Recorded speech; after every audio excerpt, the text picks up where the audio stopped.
आमदार सचिन अय्यर आपल्यासोबत आपण त्याची बातचीत करणार आहोत। जो बजेट काल सादर करण्यात आला त्यावरती तुमची प्रतिक्रिया आणि कुठेतरी एकनाथ शिंदे यांनी सुरू केलेल्या योजनांना हरताळ फाटण्याचं काम सरकारने केलं असं म्हणावं।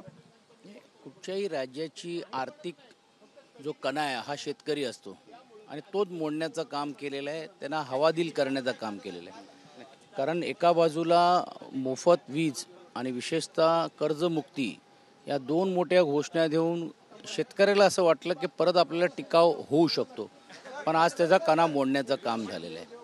आणि एवढंच नाही तर राज्य सरकारने या 2-2.5 वर्षामध्ये केलेल्या घोषणाचा पाऊस आणि ज्या योजना आहे ते हळूहळू बंद होत आहेत। महात्मा ज्योतिबा फुले ज्या योजना आहेत ते बंद होण्याच्या ICU मध्ये गेलेत औषधं नसल्यामुळे। शिवभोजन हे केव्हाच बंद करण्याच्या मार्गावरती ते आपला दवाखाना कसा तरी लडखत दडखडत चाललेला आहे। तर अनेक जे त्यावेळीच्या मुख्यमंत्र्यांनी घेतले जे अव्यवहारिक योजना होत्या, हे आम्ही बोलत होतो की हे निवळ फक्त दाखवण्यासाठी आहे, ते आज बंद होताना पाहायला मिळत आहेत। आणि त्या एका बाजूला शेतकरी नाराज, एका बाजूला कष्टकरी असलेला जो तरुण आहे त्याला स्टॅम्पेंड म्हणून घेऊन 14,000चा पेन्शन देऊ किंवा भत्ता देऊ त्याची चर्चा नाही आहे। विधवा महिला यांच्या पेन्शनामध्ये वाढ करू तेही नाही आहे।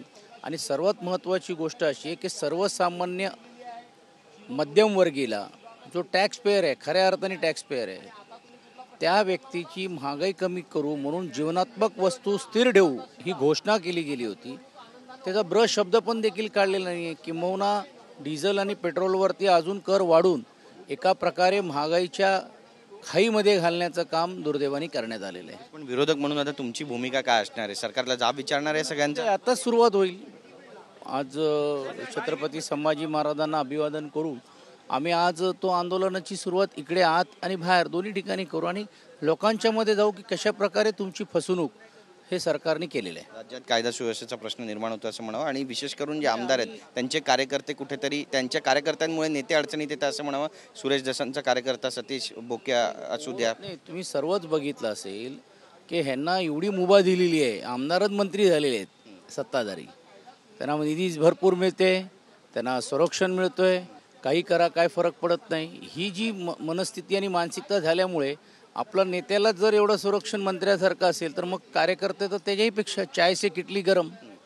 बीडमध्ये जे गुन्हेगारी वाढते त्याबद्दल काय म्हणाल? कारण सुरेश दस यांच्या कार्यकर्त्यांचा व्हिडिओ आता समोर आला। बीडची संस्कृती आम्ही ज्या काळामध्ये बघितले, गोपीनाथ मुंडेजींच्या अगोदरपासून एक वेगळी संस्कृती होती। आज दुर्दैवाने म्हणावं लागेल की बीडची बदनामी अशा लोकांमुळे होतोय। हे सर्व राजकीय पक्षाला लागू आहे, त्यात तेच आहेत अशातलं नाही। कदाचित क्षीरसागर यांचा पण ऑडिओ, संदीप क्षीरसागरचा असेल, हे असेल, हे मोडून काढण्याची जबाबदारी कोणाची आहे? मोडून काढण्याची जबाबदारी कोणाची आहे? म्हणजे हे सर्व नवीन काय म्हणतात भाऊबली झालेले आहेत आपापल्या विभागामध्ये। जर लोकप्रतिनिधीच भाऊबली व्हायला लागले तर लोकांनी कोणाकडे जायचं? त्याचं अपयश म्हणावं 100%। धाक कसं आहे, धाक राहिला नाही ना। तुम्ही ज्यावेळी पॉलिटिकली बघून घेऊन आता हे राजीनामा जर या अगोदर झाला असं तर वाटलं असं की सरकारने काहीतरी बदल केलेला आहे, तुम्ही काहीतरी निर्णय घेतले, पण ते झालेलं नाही आहे। अजितदादा आणि एकनाथ शिंदे यांच्यामध्ये पुन्हा एकदा शाब्दिक चकमक पाहायला मिळाली। कारण अजितदादा यांनी म्हटलं एकनाथ शिंदे यांना की खुर्चीची लालसा काही तुमच्या मनातून जात नाही। नाही तसं ते दोघांना सर्वांनाच लागू आहे, असं नाही का नाही त्यांना आहे, पण तो त्यांचा काय मार्मिक ते एकमेकांशी बोलतात तो त्यांचा प्रश्न आहे। पण तुम्ही बघितलं असेल की संगीत खुर्ची कशी चाललेली आहे, थोड्या दिवसात ते अजून दिसेल। नक्कीच धन्यवाद आमच्याशी बातचीत केल्याबद्दल। कॅमेरा पर्सन सिद्धेश नाईकसह गिरीश गायकवाड, TV9 मराठी, मुंबई।